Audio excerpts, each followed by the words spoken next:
Greetings, magnificent souls, to the Lily Bewley podcast, where we have open and honest discussions about ourselves. This is your host, Lily Bewley, and I'm honored to have conversations here with thought leaders, visionaries, healers, and even solo conversations with myself about things I am currently reflecting on. This is a place where we break down, break away, and break through our emotional trauma, allowing ourselves to attract health, build wealth, and live a peaceful life. We are tired of being sick and tired. We are tired, but we are not giving up. We know that there is something magnificent inside of us. And because we are fighting daily, hourly, by the minute, fighting ourselves, our kids, our spouses, we have to do things differently. We have to break the cycle. We don't have a million chances. We have to be happy now. We have to find a way. So how do we do that? How is that possible? If you look around at what society is telling you, they tell you that what we're doing is impossible. Yet it's happening every single day. And it's happening through the practice and the love that we call awakening the magnificent soul. We are all magnificent souls, and these are our stories of healing. Today in episode 80, I welcome Nikki Nie to the show. We talk all about mastering our energy and thereby mastering our lives.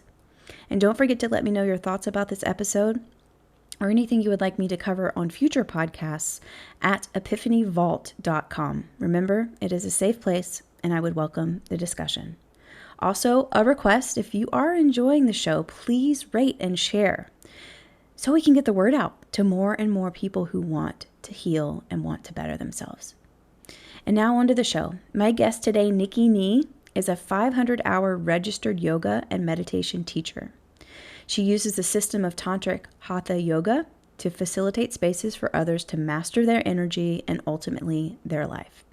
She feels that we are only as healthy as our mind and blends principles of Ayurveda and the healing energy of Reiki to ultimately balance and bring wellness to her clients. She partners with KINRGY, which is an expanded fitness app by Julianne Hough. She's shared the stage with Oprah, also Tony Robbins. She's created meditation content for Fabletics, Hello Core, and so many others. And with a love for the ocean and surf culture, she travels the coast in her tiny van conversion and encourages everyone to consciously live wild and free by doing more of what they love and to always love themselves first. I know that you're going to enjoy this conversation with Nikki Nie. Nikki, thank you for coming on the show. I'm really excited to have this conversation with you today. Thank you so much for having me, Lily. Absolutely. I think one of the first things that really has me intrigued about the work that you do, and everybody, she does a lot. She's in it, which you'll get to know. She's multifaceted, goddess woman.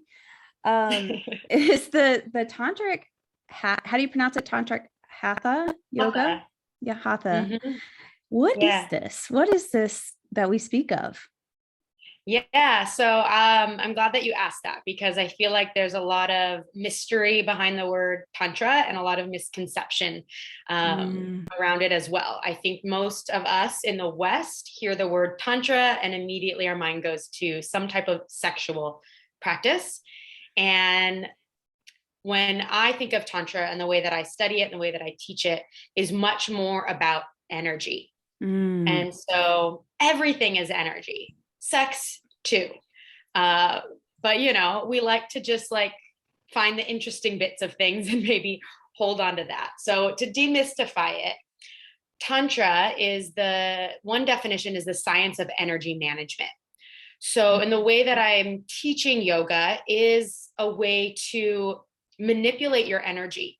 And ultimately in life, we want to have the most energies possible, right? I think we're constantly trying to reach for things outside of us to give us the energy and ultimately the power that we want to do the things that we're meant to do in this lifetime. And what Tantra says is that we really already have everything that we need within. And so if we can learn how to do different practices, so specifically speaking, when I'm teaching under the lens of Hatha, so Hatha is a form of yoga, we're learning different breathing techniques, different yoga physical asana poses. We're learning specific energy locks, different mantras, as well as specific meditations to get us to a place where we can organize our prana, our energy, in a way that is in alignment and beneficial for our specific needs. So everyone's energy is different, and some people need it to be amplified, while others need to calm the fuck down with their energy, and it's like causing more chaos. So I really like to think of the system of Tantric Hatha Yoga as a way to master our energy.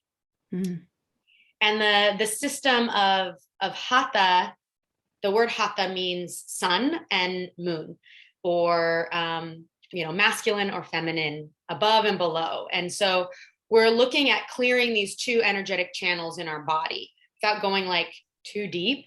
But once we clear and purify left and right channels, hemispheres of the brain, masculine, feminine energy, sun and moon, we ultimately want to strike that energy. So the word Hatha means to strike. And so what we're striking is this energy within us that finds balance. And when everything starts to balance, we begin to ascend our energy, ultimately finding a disattachment of our lower states of being. We're not living in our survival mode anymore. And we're able to move up to a place of higher states of consciousness where we can connect to more states of joy and not get so stuck in the ways that we can, our past trauma or our past old story and our experiences, that we start moving beyond that. So that's really, to me, what Tantra is. And I guess one thing that I want to end with is that one of my favorite definitions of Tantra, beyond the science of energy management, is that Tantra means to be touched, and to touch your heart specifically. And so one of the most beautiful outcomes of my practice has been this connection that I have begun to feel with my heart is, our heart space is the portal to connecting to something greater than us. So whatever that is for you, to me, that's connecting to the divine and connecting to source and spirit, and feeling that I'm not separate from it. And so through these practices, I feel touched. I feel like, not only in meditation, but like in more times than not of my life, where I could just like look into the sky and see the sunset and feel that there's something greater than just me. And I think that takes me, at least, out of the worry and the stress of the day to day, and like focusing like so much on like my problems, that then I could see bigger and be like, wow, life is beautiful. And I get to be a part of this dance. Oh yeah. It's so juicy just you talking about that. It's so lovely. Yeah. So personally, I am kind of just diving into the study of Tantra. And I've only kind of read one source of that, and it's been more about in partnership. So what I'm hearing you say, and correct me if I'm wrong, is that Tantra can also, or maybe that's primarily what you teach, is that it's more individual and individuated. Is that true? Yeah. So for me, in the lineage that I study, which is the Sri Vijaya lineage, which is a lineage under the doing those types of sexual practices, where they're focusing on ritual, as far as not just sex, but it also would involve alcohol and meat and fish in ritual. And so I'm still just trying to like feel like happy every day and not lose my shit when things don't go my way. So not to say that that's never in my future or my teaching future, but that's just not where I'm at right now. Yeah, that makes sense. I mean, I feel like, at least in my kind of healing journey, and I was talking to you a little bit about this platform before is really like my listeners have followed me from like a really dark place into here. And I feel like that is what's healing anyways. Like that's our natural way of healing is self first and then others after. At least that's from what I experienced. So it seems like it's the same way, at least with where we are now with kind of the Tantra piece too. Does that make sense? No, absolutely. And I think another big part of Tantra is the worldview. And so the worldview of Tantra is that we can enjoy the pleasures of life and still find the sacredness, duality at the same time. That it's not separate, that you don't have to give up the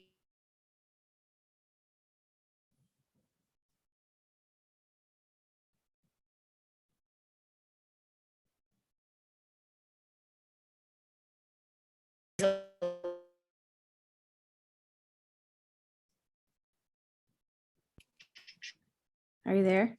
You can hear me. Are you there?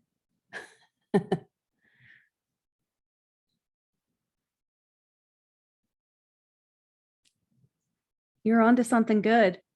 I can't hear you now. There we go. I was muted. You're onto something good. I wonder, let me go look at something real quick. It was my Wi-Fi. I just changed it. Yeah, I got a little unstable. Your internet's unstable. Oh, and I was like, well, shit, man, the universe doesn't want this to happen. So I just changed my network and I think we're doing better. Okay. I'll edit this. I'll do my best. So if you hear this, I'm doing my best at editing. I mean, it's okay. It's part of it, right? Yeah, exactly. So what I was saying is that a big worldview of Tantra is that we can enjoy the pleasures of the world. That it's about cause and effect. So, you know, what are the effects of these pleasures that we're going to enjoy, for one?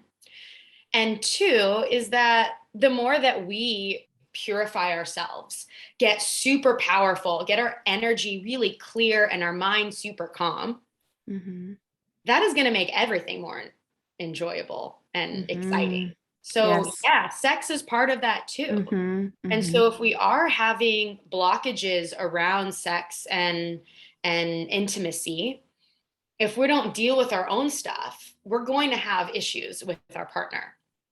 And so I can see the correlation of Tantra in that sense. Not that there's specific like tantric practices of sex that I'm teaching anyone, but I do think that when we start practicing and we are on a spiritual path, it affects everything. So of course, if we feel better, our sex is going to feel better too. Yeah.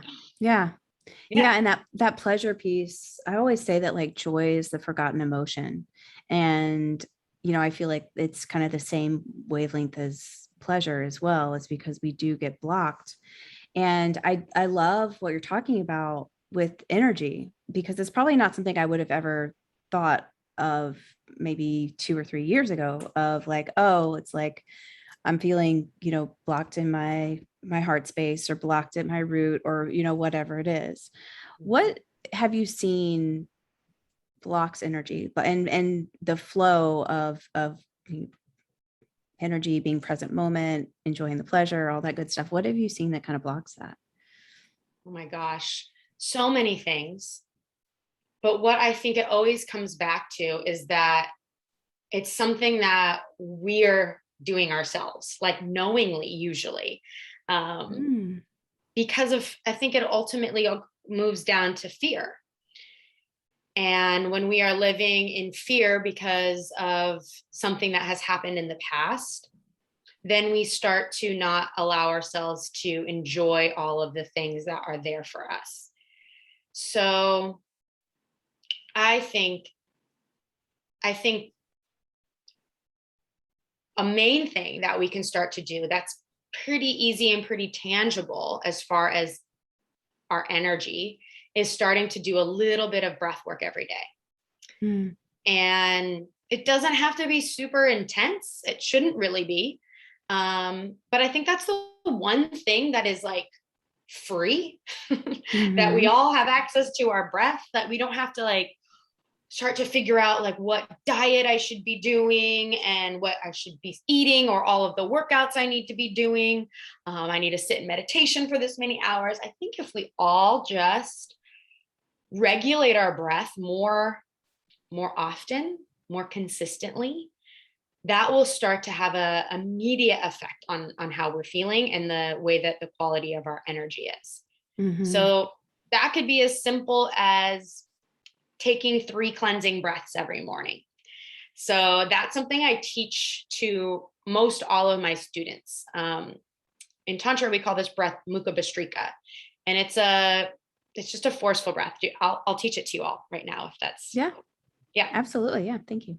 So I'll do this one like just out of bed. So still seated. So right now we're both seated. So it's like you get on the edge of your bed, you put your feet flat on the floor. And before like going and doing all the things that we've got to do in our day, we just have our hands on our knees and just take a moment to clear out the stale air from our blood, because sleeping, we're typically breathing more shallow. And so that increases the CO2 levels in our blood. And we want to have more of an oxygenated system. So this is a way that we can clear that out of the lungs via the mouth. So it'll be a breath in through the nose, and then you will pierce your lips to make like a really blasted whooshing sound out of the mouth. And then you almost feel like the same feeling of coughing at the end of it, so that your rib cage kind of moves in a little bit, so that you want to try to empty your lungs out completely each time. That way you can take a deeper, fuller, bigger breath in the next round. So I'll show you one round, and then we can do a couple together. So you'll first start with taking a deep breath in, and you'll sit up tall. And then when you exhale, you'll fold forward. So I'll put my chest kind of almost towards my knees, like through them, and then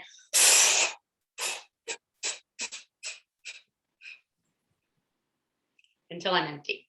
So that's what it looks and sounds like. It can be, at first it may seem like people get shy. We get shy at like doing things that are not ordinary and are loud and can be causing self-consciousness. So we're going to let that go right now and like just wiggle it out, and shake it out, and not care so much about what we should sound like or look like. And we'll do 3 rounds of that. So taking a deep breath in through your nose, pierce the lips, fold forward, blast the breath out. Get it all out. And then again, deep breath in, straighten up your spine, straighten your arms, fill up all the way. And then exhale, fold forward, blast the breath out. Once you're empty, sit up tall, slowly breathe in through your nose, fill yourself up completely, and then exhale for the last round, blast that breath out.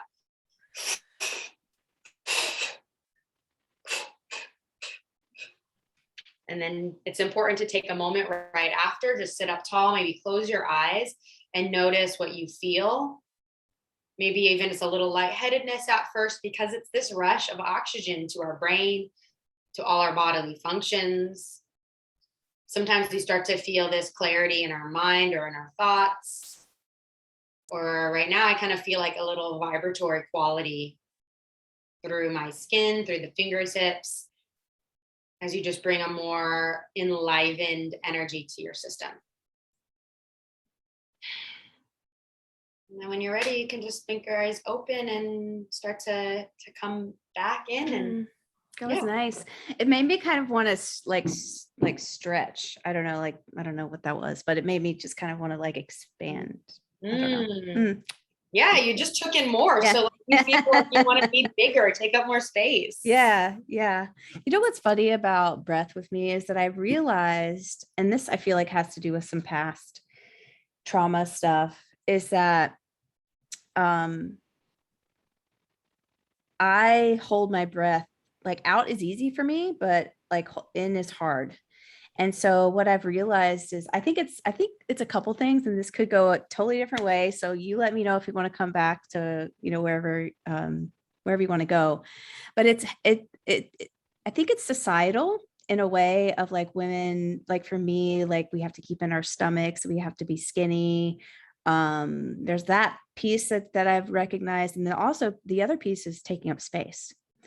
When you're talking, like you were talking about fear, and you're talking about, like I do a lot of emotional trauma work with my clients. And, yeah, I don't know. I'm just kind of putting that out there and see if that hits anything with you. But that's something that I've realized in the last year is that it hasn't been an even inflow and outflow. It's like I'm holding in and I'm scrunching. And like I said, I feel like there are a couple of different things happening, but it's like I don't want to take up space, something like that. Yeah. I mean, I think that you intuitively feel that for sure. And I would question that a little bit more and dive into that yourself. And one thing that I have connected and have felt as well through the breath, the inhale and the exhale, and specifically what you're talking about, a lot of the times happens with women. And I think it does correlate to exactly what you're saying. And another piece of that I would add to it is that our inhale breath is related to our ability to receive. That's true. And so if we're having trouble and it feels tight or almost like erratic in the way that we start to breathe in, and we notice that it's not even nearly as long as the amount of time we can breathe out, that sometimes, not always, but a lot of the times it relates to our ability to receive. So if we start to notice, like, how willing am I to say yes when someone offers their support and wants to help me? Am I quickly to be like, no, I got this. I'm fine. I don't need your help. And how hard is it or easy if somebody gives you a compliment and that you're like, oh, you look beautiful today. Like your skin is glowing. That, like, it's often like, oh, well, it's because of this, or I don't really want to take that in. I'm not going to just be like, yeah, I feel great today. I just danced. I just did. You know? That was me earlier, y'all. Here, right. And so I think that I know for sure I've had to reassess that for myself of if I was getting a compliment, that I was very quick to shun that away and I didn't want to receive it. Definitely getting better at that, but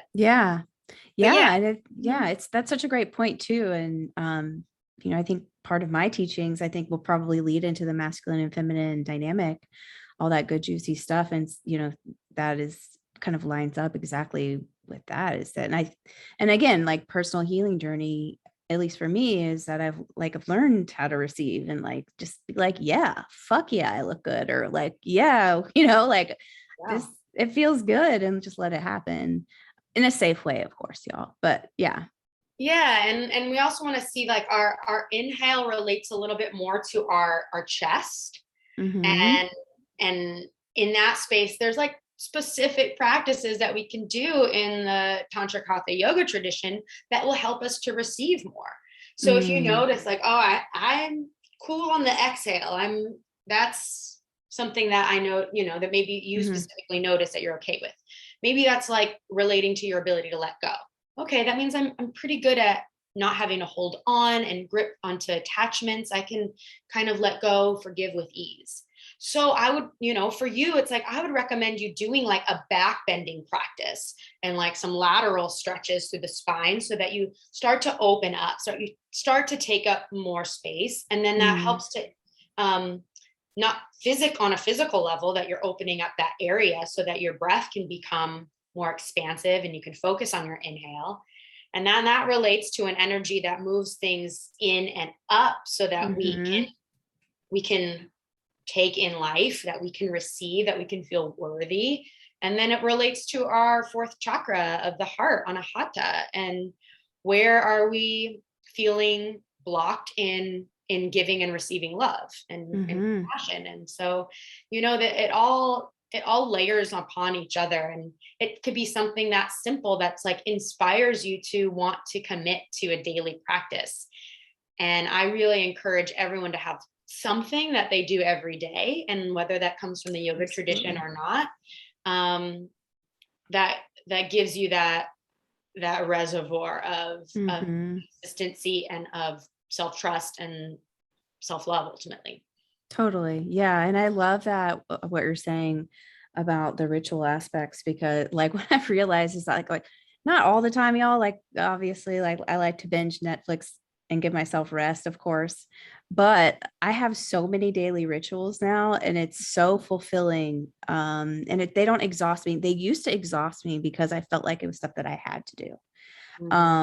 And I'm also now more flexible about them changing, or about maybe I didn't get to this one thing. That's okay, but it's something that I've, like meditation or something like that, where if I go like 3 or 4 days, it's like, she not good, Totally, right? Yeah. Yeah, I feel you on that as well. And it's like, if you're listening to this and you're like, I don't have daily rituals, it's like you start off really small. Yeah. Really small. And then all of a sudden, before you know it, you're like, have this beautiful like sequence of events that just gives you stability in your morning or in your evening or throughout your whole day. Yeah. And it's so grounding. Yeah. And when you also say, like, I would also say that find out what works for you. Because this was a big thing for me, is that, I don't know if you remember this book called what is it? The 5-Minute Morning or something like that. Some kind of, yeah, I know what you're talking about. I can't remember. Yeah, I forgot what it was, but it's like, it's just another one of those self-help books where, like for me, it felt like it was yelling at me to do things when they didn't really, they didn't feel aligned with me. And it's like, either you did it, do this, or you're not going to be successful, or like, all this other stuff. So I assume you would agree on this, but it just came up for me, which is like, if you don't, like you're saying, have a ritual, like try different things and assess and evaluate like how it works for you and how it feels. Yeah, I think like, when you were bringing up the masculine feminine earlier, like to me, that's such a masculine way to look at ritual. Like, you have to do it this way in order for it to be right. And if you don't, then you failed and you're not doing a good job. Yes. And then if we bring in that feminine into it, and it's like, well, yes, I want to do these things for myself to feel better.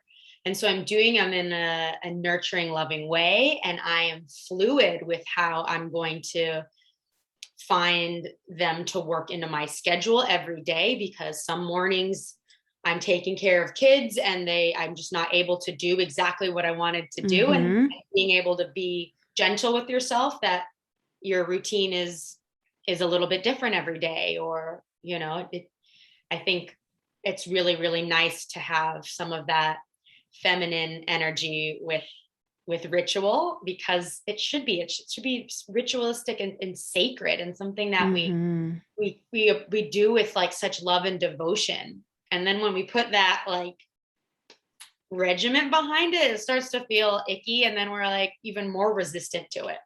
Yeah. Oh yeah, we could go real deep on that too, for sure. But yeah, I love how you brought in that masculine and feminine polarity right there too, because it's so true. So true. I'd love to kind of switch gears for a minute to talk about your work about self-love. One of your kind of tenets right now is helping people deepen their capacity for self-love.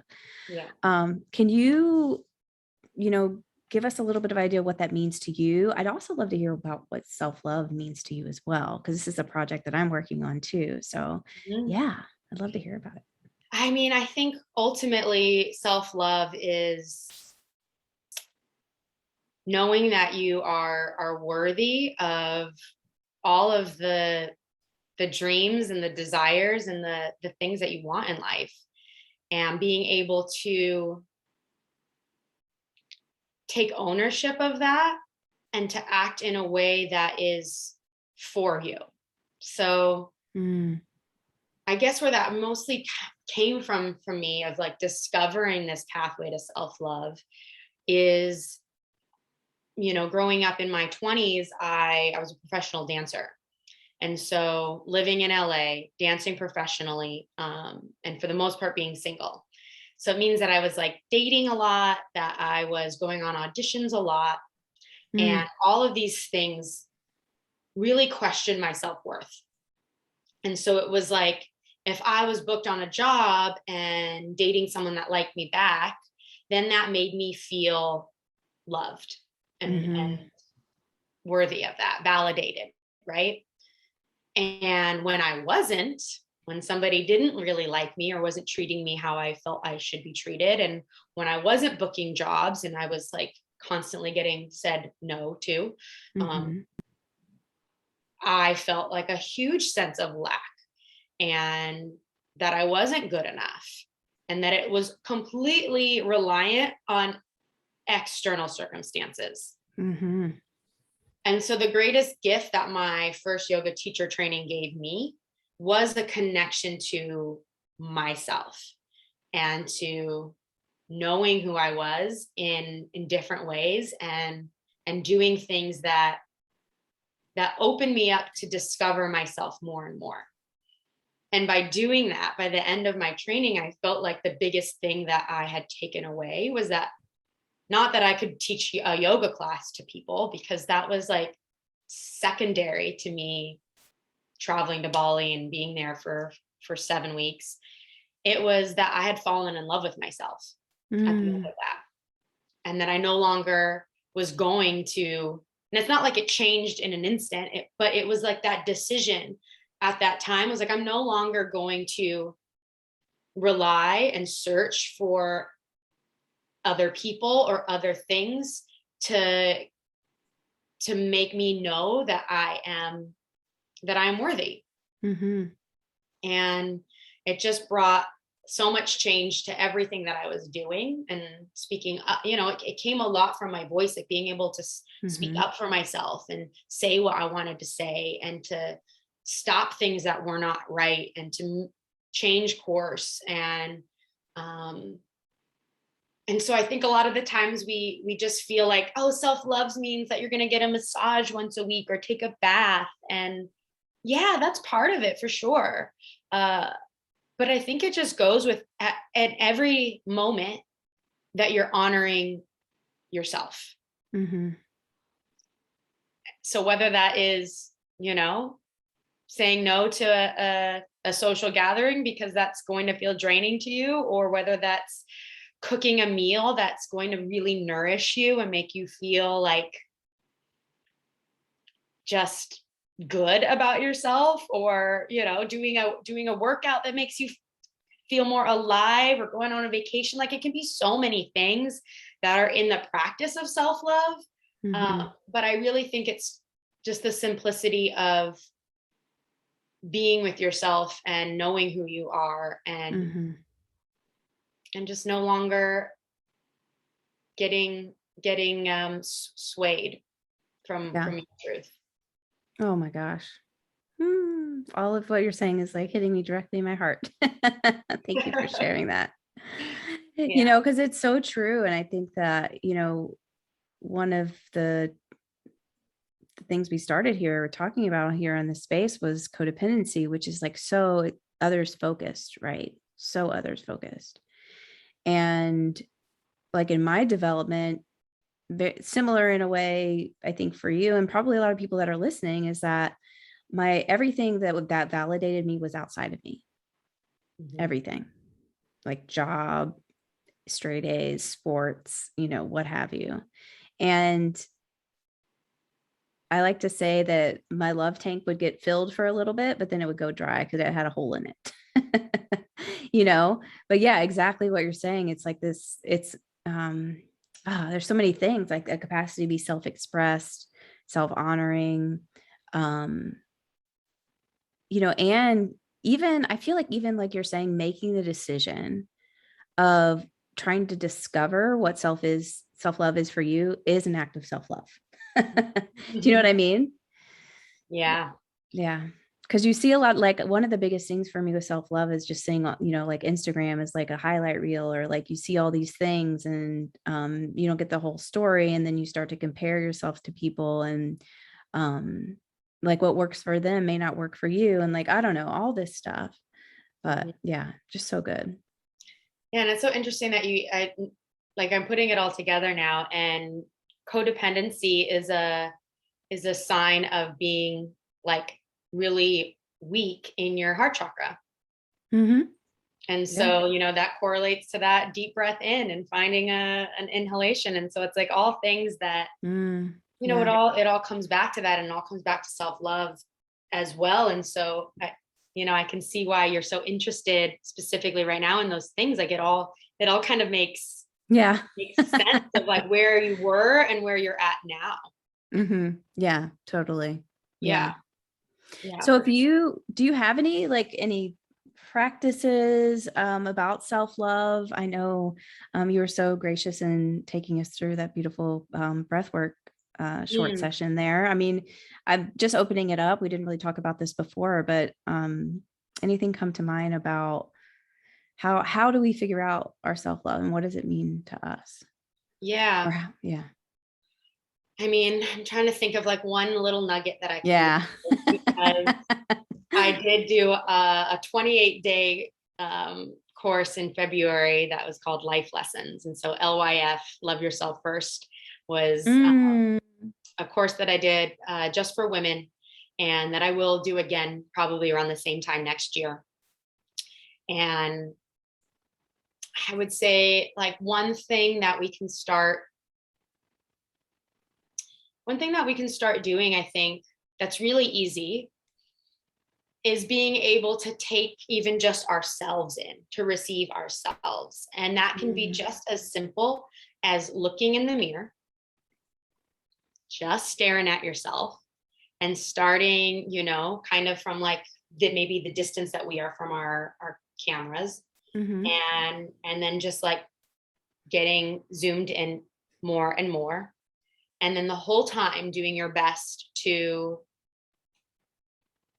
move your mind from a place of negativity. And so when those thoughts come up, like, oh my gosh, my wrinkles are coming out, or like, I don't like this fat on my arm, or whatever those things are, of like reprogramming ourselves to love it and to see the beauty in it, and to get closer and closer, so that finally that you're not looking at like our things, our parts, that we're looking like deep into our own eyes. And that when we can see through to I think our soul, when we really look into our eyes or into someone else's eyes, it can just bring emotion up, because we're so hard on ourselves all the time, because of the constructs of society. Like you said, like it's always like this battle of comparison, and everybody is showing the best versions of themselves out there. And I think right now, if anyone's struggling with that, is do that for 5 minutes. I had this playlist of songs that I gave, these 2 songs that I gave the women in the group, but play something that connects you, whatever that is, a beautiful song, something maybe that just makes you feel good, and that's like calming, and play that song, look in the mirror, get really close, and just be with it, and do it maybe every day. Maybe tell yourself, I'm going to do it every day for 7 days, whether that's easy or hard or not. Like I'm going to take that and to see where. I think that can just be a really simple way, without having to know too much about what practice to do or what breath work to do. It's just like, take yourself in and start reframing the way that we think about ourselves. Yeah, I love that. And actually that's one of like, it's on I have a little like self-intimacy little black book, and that's practices in my black book. So I love it. It's so beautiful. And it's brought up emotion for me too. It's just looking at myself and seeing myself kind of fully and wholly, just as I am, just so deep, like you're saying, like it's just like a very soul centering kind of question. What else came up? There's something else that came up in that, like you mentioned, it went away, but if it comes back, it comes back. Thank you for sharing that on all the self-love. It's so juicy and so good. And like you said, it is. What I was going to say was that if you're listening and you're thinking like, well, I've tried this and I've tried that and all this stuff, from personal experience, we are likely, and again, this is from my experience, but we're like, I was wired to see all of my flaws because of different reasons, like past trauma, society. There are a lot of different things. And I think that served me until it didn't. And until it didn't, when, I was getting in shitty relationships, or, I was seeing all of these things that weren't fulfilling in my life. But this works. Like what Nikki is putting out here, it really works. And I know, like, if you're thinking like, well, that's not for me, or I've tried that, it takes time. Like you're saying, it takes time to like rewire. Like I see in the mirror now, when I would have seen before, I would have seen like all my flaws, like you're talking about. But now I see like how beautiful my clothes look on me, or how like, whatever it is. It's just one of those things that it does happen eventually, but it does take time. Wouldn't you agree? I mean, absolutely. I think Yeah. that's the problem with like the world we live in right now is that Self-help. we want immediate results. We're Yeah. like, I want to love myself today fully, Mm-hmm. even though I hate myself right now. Yes. And Yes. I looked in the mirror and I still hate myself. Like, Mm-hmm. yeah, like it's not, these aren't things that just happen quickly. Like these are things that Mm-hmm. happen with patience and with compassion for ourselves and with consistency. Mm-hmm. And so, in Tantra, we say that, awakening our power, awakening our Kundalini should feel like a rose blossoming, one Mm-hmm. petal at a time.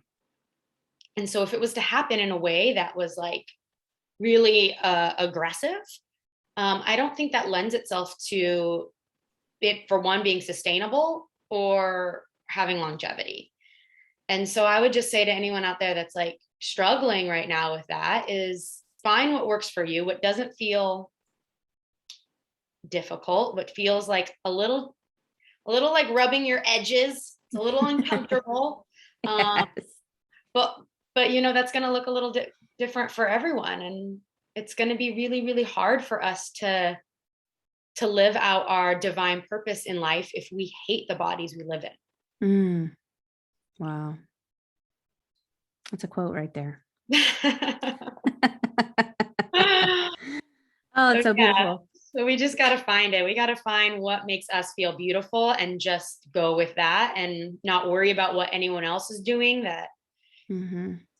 That it's going to be unique for all of us. So Yeah.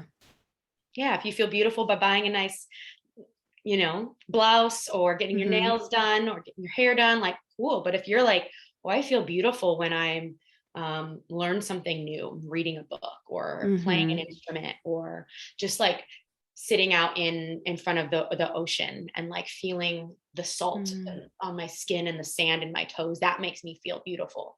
It's like, Mm-hmm. then do more of those things, whatever that looks like to you, and let everybody else do the things that work for them. Like, Yes. you just got to find out Yes. the way. You now have permission, friends. Let's Mm. go. That's beautiful. Wonderful. Um, so maybe about 10 minutes or so left. I wanted to absolutely touch on the movement stuff that you do. We've talked a little bit about yoga. Mhm. Um, you've shared the stage with some amazing facilitators, people that we all know. And for me personally, that movement piece, once again, go figure, it comes back to me, at least in my journey with the masculine and feminine. I was very good with movement, but for a goal, literally like soccer or basketball or whatever. Uh-huh. And in my healing, I was kind of out of body. Like I felt very disconnected from my body and all this stuff. And movement has really, it's completely changed my world. Some people, that's yoga. Again, like the theme I feel like today is like, do your own shit and see what feels good. I mean, for real, like that's like the summation. But Totally. yeah, I mean, can you talk about movement and play and why that's important? And I know, like you're involved with some really great projects right now with that. Yeah. I'd love to open that up for you. Yeah. So I also teach a modality called KINRGY. And Mm-hmm. so KINRGY comes from kin being kindergarten, childlike, and also kin as in tribe or family. And the other part of it comes from energy. So tying in the sense of connection and tribe and childlike wonder with our own energy. And so KINRGY is this modality that is involves dance and movement, and also incorporates different breathing patterns and visualization and imagination to help us feel more expressed. And so that's a modality, a method that was created by the celebrity dancer Julianne Hough, who is just a ball of bright light and energy.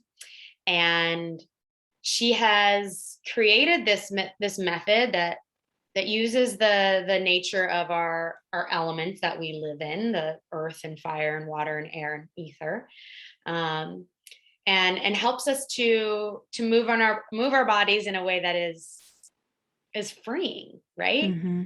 And so we've had the pleasure of doing our method on tour for Oprah and her 2020 Vision Tour, and sharing it with Tony Robbins and his digital seminars and online platforms during COVID. And what I love so much about KINRGY is that it's so relatable.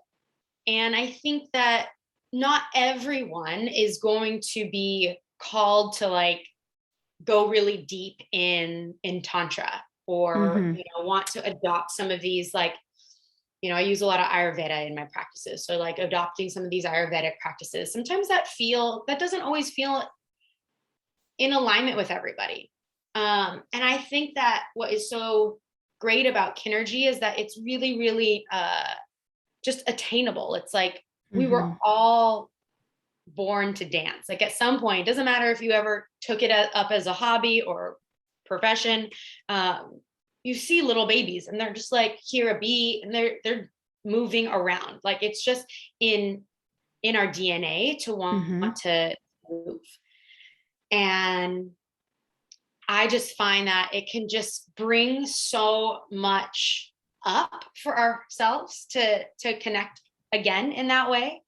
And for one, it's to me, you don't take a KINRGY class because it's like, oh, I need to do my workout for the day, even though it is a workout for sure. Like you'll get sweaty and out of breath and strong and flexible and all the things.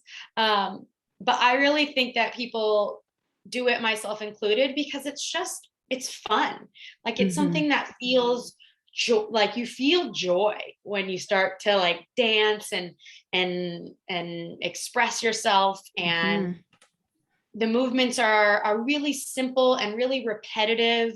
So you're not too in your head about it, that eventually, as you start to let go, like you're just having a good time and you're like breathing with it and moving around. And, movement helps us to move our energy and to move our emotions. And so, Tony Robbins says our energy is oh my gosh, I'm gonna mess it up. Is emotion, is our, when we it's like energy in motion or something like that. Yes. So I just think that it's a really, really great way that you can feel guided, feel held into this place of play. And what it leads to a lot of the times is a big release. A release of something that we were holding, that we didn't even realize that we were holding. And you don't even have to put a story behind it. Sometimes we just start laughing or crying or experiencing different emotions in the method. And you can just let it be that something is being released as part of the healing process. Yeah. Absolutely. And unfortunately, so many of us are not doing things just for shits and giggles. We're not making time to just have fun. And so, yeah, I think KINRGY is a really beautiful way that we can just have fun and not take ourselves too seriously. Yeah. So that is, I think, a really, really great tool for people. And again, if it's not through KINRGY, like find what makes you happy. like what you can do that you're feeling playful, and that it's not for any specific reason. You're not trying to like achieve something in it. It's just pointless. Yeah. And I'm a member of KINRGY as well. And I feel like that, it's like there's this whole movement right now with just healing in general, whether that be emotional healing, whether that be, with the body or what have you, about like we were talking about before, about the reincorporation of everything below the neck. Like we're talking about heart, throat, root, all of that stuff. And what we're not taught, it's almost like especially in the Western world, it's like conditioned out of us of moving. And like you're saying, like you mentioned, at the get was like children move all the time, and it's not because that they're bad kids, it's because they have a lot of energy, and they're like, that's like a pure state of being for them. But as we grow up and we go through all of this different kind of systems and traumatic processes and traumatic events, is that, we're not, it's all of the innate stuff that we know it just gets lost. One of the most interesting things that I realized on my journey is just watching my dog, like be in her world. And like, if she sniffs another dog, she gets their energy, but then she shakes it off and then she good, like, or like, when a dog, does their little pace around and then lays down to sleep, it's like a big sigh of relief. And then she's gone, she's out, and really, I learned a lot from her, when I was in the beginning of my healing journey about 2 years ago. But I don't know. That's why this practice with movement, I used to be that girl who like didn't want to go to Zumba. She didn't like looking at herself in the mirror. She didn't want to mess up, like it wasn't okay with, everything really, just like that whole experience. Didn't feel like I could be self-expressive. And movement, I feel like I think maybe this is a little bit ahead of the times, but it's coming back into its kind of total soul fruition, or whatever you want to say it. Yeah. I mean, they say that KINRGY is so much about energy as well. So that's why I feel really connected to it, because that has so much ties to what I teach in Tantra. And, we are moving towards this world of energetic wellness, that we can't just look at the physical and mental anymore, that we have to start to purify our energetic field as well. Yeah, absolutely. And I'm, I'm a living example of that too. And I know you are as well, probably even more so, but we're walking our own paths. Yeah, exactly. So again, the theme today. Well, thank you so much for spending time with me here. I love dropping in with people like you. It's just like, it seriously just opens up my heart. There are some things that we didn't get to. Maybe we could do a part 2 or something, but I know that you are working on a lot of great things right now. You have a course that you're launching on the 29th or the 27th, and then also a retreat coming up as well. Can you kind of fill us in on what's going on, and also where people can find you if they want to learn more about you, please? Yeah, sure. So you can find me at nikkienie.com. So NIKKINIE. That's pretty much the things for everything, nikkinie.com. We'll have all the info. And then my Instagram handle is at Nikki_NIE_. And so what's coming up immediately is that on the 27th of September, I'll be leading for the second time my 7-week course, Awake My Soul. And so this is a journey through the chakras. So each week will be dedicated to a different chakra, starting from the root and ascending up. And you'll have a Tantric Hatha Yoga practice that correlates to the balancing of the energy there. And then we'll have a live chat about philosophy and different lifestyle practices that connect to understanding and to embodying the energy of that chakra. So if you are listening to this and it's past the 27th, that's okay. You're not too late. You can still join until October 4th. And you could use the code Lily15 to get a little discount on it. You're only missing one class, and you could just catch the recording of that. So it's still got so much more juiciness to go. And then I'm hosting my first retreat in January, which I'm so excited about. It's a long time coming, a long time that's been on my heart to do. And so that's going to be in Puerto Vallarta, Mexico, the 15th to the 22nd. And right now there's one spot left. So it's already got a nice full group of goddesses. So if you're hearing this, email me immediately if you want to find out more information. That all the details for that retreat are on my website as well. It's called Rewild, and it's really just creating a space for women to connect and to adventure and to rest, so that you can easily tap back into your divine feminine power. Oh, I love that. Oh, yeah. That sounds so nice. Wonderful. Well, it's such a pleasure. Thank you for coming on today. I really enjoyed this. Thank you. It was my pleasure too, Lily. You're awesome. Oh, thank you.